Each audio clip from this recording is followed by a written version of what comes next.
Whitlock, who's more important to the Steelers right now, Big Ben or the great Antonio Brown? Look, again, I'm John Elway is my favorite player of all time. Big Ben plays like John Elway. I love Big Ben. Antonio Brown is more valuable this season.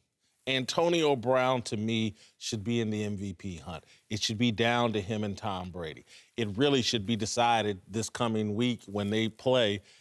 Antonio Brown is covering up, to me, for Big Ben. 24 TDs, 13 interceptions. Not the great, it's kind of typical Big Ben. But Big Ben has been shaky to me in some big spots. Antonio Brown, week after week after week, they can't stop this guy. To me, he's a potential MVP candidate of the entire league. We've had a precedent in the NFL. What does Belichick do?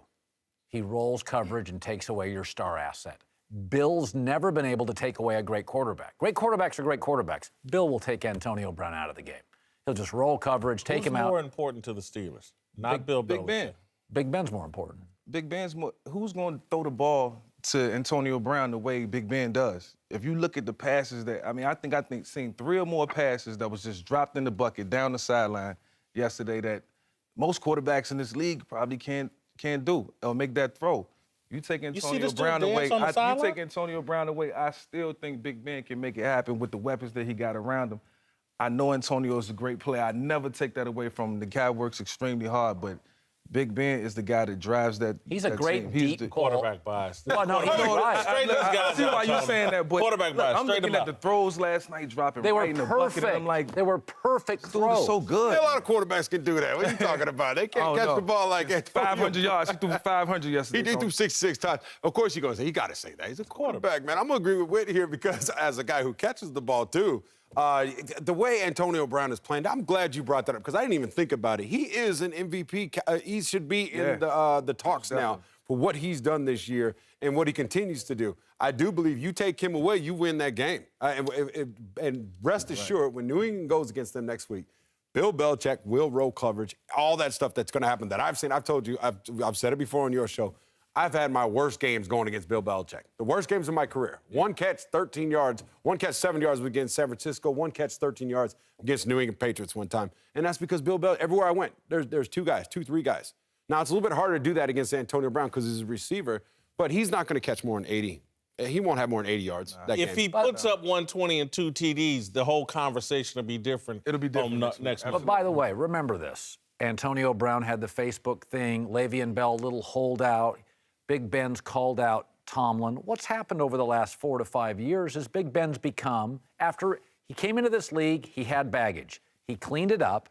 His last 5 or 6 years, he's really been the host of this franchise. He's the guy. I love Big Ben, but Antonio Brown is dancing on the sidelines every week. And you keep throwing. There's a lot of guys, it's great Big Ben's throwing those balls, but there's a lot of receivers that can't work the sidelines with the authority and the consistency that Antonio Brown does. Yeah. And look, I think we're going to see it this week.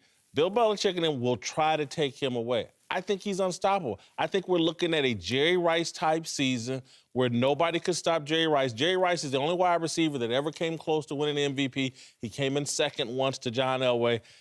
If Antonio Brown does what I think he's going to do, he should be the MVP of the season this year. Jerry Rice, real quick, though. Jerry Rice, Joe Montana, Steve Young, both Hall of Famers. Right.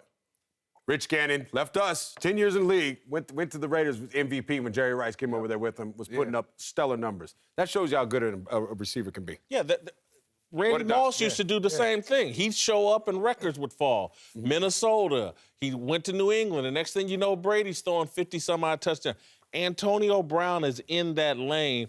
Again, I love Big Ben, but 24 and 13 versus a guy that might challenge Jerry Rice's receiving records. Yeah, and to your credit, you're right. Antonio Brown has to get open, but he finds ways to get open. The way he created separation and then stacked the corner, on those deep ball throws, most receivers might not be able to do that. So to your point, I can't be biased from the quarterback position. You got a point there, but, man, Big Ben is a lucky guy. He's lucky to have Big Ben throws lucky. a deep ball as effortlessly as anybody I've seen. Yeah. It feels like a curl pattern. Like those up the sideline balls, those are big, hard 38-yard throws. Ben just tossed. That's where he and had Elway. interception last night. He should have had a second one. Terrell Suggs dropped a clear interception. And again, I love Big Ben. He's the only guy with three 500 yard games. Yeah, he's putting up a Hall. But Ben calling a lot of plays at the line of scrimmage too. Cowherd, Pete Carroll has always fostered a very loose culture. Do you blame Pete Carroll for any of this? No, I don't know. He has a very pro-player culture. He empowers the player. Mike Tomlin does very much the same thing. No, I mean, if you're going to throw stuff at players, that's on you. I'm never going to blame a player for some idiot throwing a battery, a coin, a beer. That's just you have to own your baggage. Players are in the middle of the most regulated, violent, emotional sport in America, the most viewed, the most discussed, the most bet on. They get hot. This happens all the time. Throwing stuff at players, you're a fan. You're a spectator. Dude, the dude's almost in the locker room. Yeah, I mean, Run on into the locker room. Yeah. If you've played sports at the college, pro level, whatever, that right there happens. And you have an opportunity to ignore it. Every idiot doesn't have to be in control of your actions. That's my issue. And again, I'm not going to be disrespected. Well, you're going to be in constant conflict if every time an idiot does something, it can provoke you. Again, Michael Bennett's in there. I care about you as a man. He's a man. He's a human being. And him, look, man, you don't have to react to every bit of stupidity. You have control over your emotions. You can be better than someone else. You don't, again, if it's just going to be a tit for tat, then idiots will always control you and you'll look like an idiot just like them. That's what Quentin Jefferson looks like to me, an idiot provoked by other idiots. You know what, I kind of look at this situation, and I can be biased because it's been so many times where fans have said things to me that was crazy and irate, and I was like, wanting to just run up in the stands, and I'm not even as big as Jefferson. I still wanted to run in the stands and try to do something, and one time I made that obscene gesture, but it doesn't reflect on the coach. You know, as players, Tony, you know, we have to conduct ourselves a certain way. You know, it's not always going to be perfect or pretty, but, you know, our emotions be so embedded into the game that sometimes we lose it. Yeah. You know, sometimes we lose it. But Michael Bennett, he still can't do the things that he did at the end of the game. You know, I think that provoked everything. And then, you know, was this a case of the bully getting bullied? You know, that's what it looked like. So, you know, you take your bumps and bruises and you move on.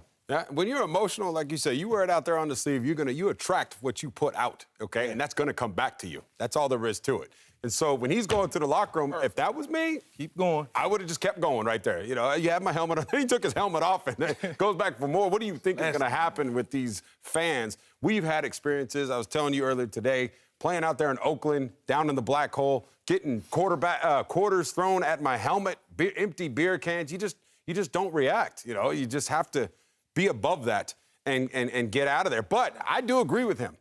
Now, if I'm on the sideline and I'm sitting there waiting for the game and somebody hits me, then I might go. I'm not saying I'll go up in the stands, but I can see why somebody would. And those fans out there, Charles Barkley's living testament. I remember he threw that guy through the plate glass window. You know, when they dropped the charges and the judge goes to him after it was over and goes, "But Charles, if you could do something a little bit different, would you have handled the situation differently?" He said, "Yes, Your Honor, I would have done it differently. I would have took him to the third floor and threw him out the window there and finished the job off right." He's like, "You mess with me, I'm gonna whoop you." I remember reading that. "You mess with me, I'm gonna whoop you." And that's what, don't mess with these guys. That's what makes these guys so great. That's why they play in the NFL. Don't mess with them, fans. The Seahawks, though, have taken on this banner of being the team they want to be heels. And I do blame that on Pete Carroll and the Seahawks organization. I blame this coddling of Michael Bennett. He did the cheap shot here. He wants to jump on his social justice warrior, so-and-so's a man. The guy lied on the Las Vegas police.